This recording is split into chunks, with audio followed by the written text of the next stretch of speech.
Le gisement du Roc de Serre est situé à 3 km du bourg de Serre-Charente. Il s'ouvre dans un petit vallon. Plusieurs blocs sculptés de l'époque solutréenne ont été découverts par le docteur Henri Martin en 1927, 1928 et 1929. Le bovidé, tête baissée, fonce sur un homme, le bâton sur l'épaule gauche et les genoux pliés dans l'attitude de la course. Cette scène de chasse est unique. Cheval, tête tournée à droite, bas-ventre gravide. L'animal, comme tous ceux appartenant à la frise, est profondément limité par un champ levé. Sa forme est trapue, ses pattes courtes, le ventre est pendant. La tête est expressive, l'œil est bien en place, les oreilles sont droites et pointues, il est dans une attitude de repos. Le combat de bouquetin. Les animaux sont de taille moyenne. Leurs fronts sont en contact. Les deux animaux se dressent l'un contre l'autre. Celui de droite bondit sur son adversaire. Deux blocs se raccordent exactement. Ils nous donnent une belle composition qui représente deux animaux. Un cheval qui marche vers la droite, un autre mammifère d'une détermination délicate, car son corps de bovidé est associé à une tête qui rappellerait plutôt celle des Suidés. Le placard, commune de Vilhoneur-Charente, a été découvert par Fermont en 1873. Abandonné et pillé, les fouilles sont reprises en 1987 par Louis Duport, archéologue départemental de la Charente, et en 1988, il mettait au jour la première grotte ornée. Les animaux sont nombreux, surtout les chevaux et les cygnes. Cervidé, tête tournée à gauche. Biche ou chamois, la tête est tournée à gauche, et on remarque la finesse de la gravure. L'œil et les oreilles sont gravés plus en profondeur.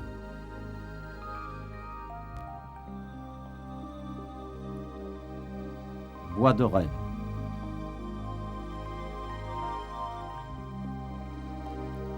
Tectiforme. Cervidé, tête tournée à gauche, tout l'avant-train de l'animal est quadrillé.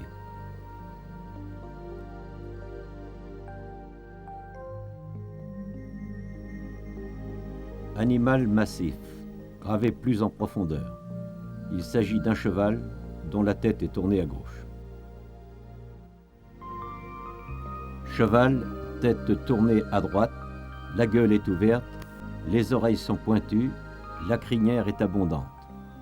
On suit bien le dos de l'animal jusqu'à la croupe, les pattes arrière, le ventre et l'avant-train de l'animal. Les signes de type placard nombreux et caractéristiques, jusqu'ici seulement connus à Pêche-Merle et à Cougnac, possèdent maintenant un état civil certain. Ils prouvent des relations à relativement longue distance. L'abri de la Chaire à Calvin est situé sur la commune de Moutier-sur-Bohême en Charente. Il est la propriété du département.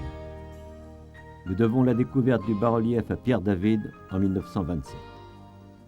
La frise est sculptée en ronde-bosse.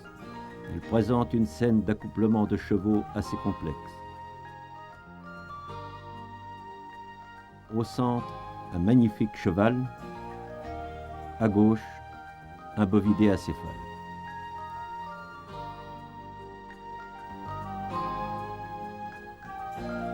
La tête de l'étalon est nette, ainsi que celle de la jument. Au centre, la tête du cheval est magnifique, on remarque sa crinière et les oreilles pointues.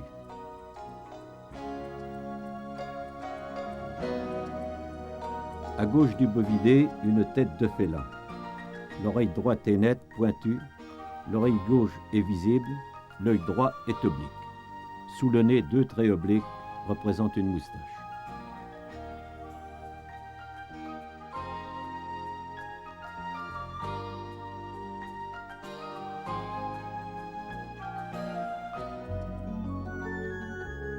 La grotte de Montgaudier est située sur la rive droite de la Tardoire, en aval de Montbron-Charente. L'homme préhistorique y a cherché refuge à des époques différentes. Son industrie, ses structures, ses œuvres d'art en portent témoignage. En 1980, dans un niveau magdalénien, nous avons mis au jour un foyer aménagé dont les structures sont exceptionnelles. Il s'agit d'un foyer plan, entièrement recouvert de galets, système de conservation de la chaleur.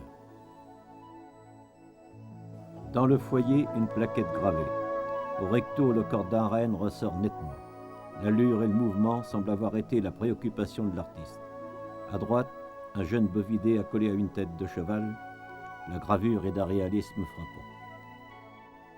Le verso de la plaquette présente un très beau saumon dont le ventre est percé par la base d'un harpon.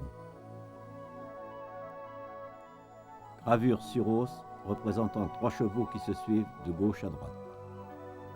Palmure de renne gravée. Sur chaque face, l'artiste a gravé un auroch dans la position appelée semi-tordue par l'abbé Breuil. Sur l'une des faces, l'animal a la gueule ouverte, la langue est apparente. La grotte de la Marche, à Lussac-les-Châteaux dans la Vienne, a livré plus de 1500 gravures magdaléniennes. Outre les représentations d'animaux, on trouve de nombreuses figurations humaines.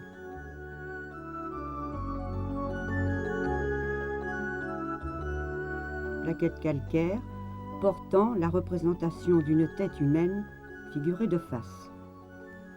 Tête humaine gravée sur plaquette calcaire, sur la joue, on note une série de traits parallèles évoquant la parure.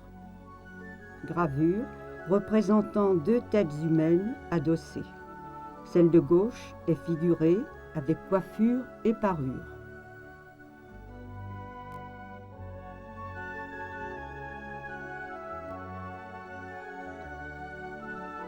L'abri du Roc aux Sorciers est situé à Angle sur l'Anglin, Vienne.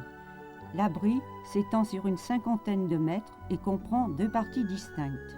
Dans la cave Taillebourg, on peut voir une tête de bison magnifiquement sculptée. Le second panneau est celui de la jument, en position Agnus Dei, pour reprendre une expression de l'abbé Breuil. Le troisième panneau dit des 3 Vénus, grandeur nature. La première est en demi-profil, la seconde représentée de 3/4. On voit ici la tête d'un bouquetin, l'une des plus remarquables figures de la frise. Les origines de l'art restent enveloppées dans une obscurité profonde. Avec l'art, le sens esthétique pénètre le monde. Il nous faut souligner l'extraordinaire mémoire visuelle de l'homme, sa sûreté de main, l'exactitude anatomique du trait, son aptitude à saisir la vie, le mouvement et à les rendre. Pas un trait, pas une trace, pas une forme qui ne prétende à la parole, le suppose ou l'appelle. Bien des millénaires avant l'écriture, l'homme a exprimé son univers sous forme d'art.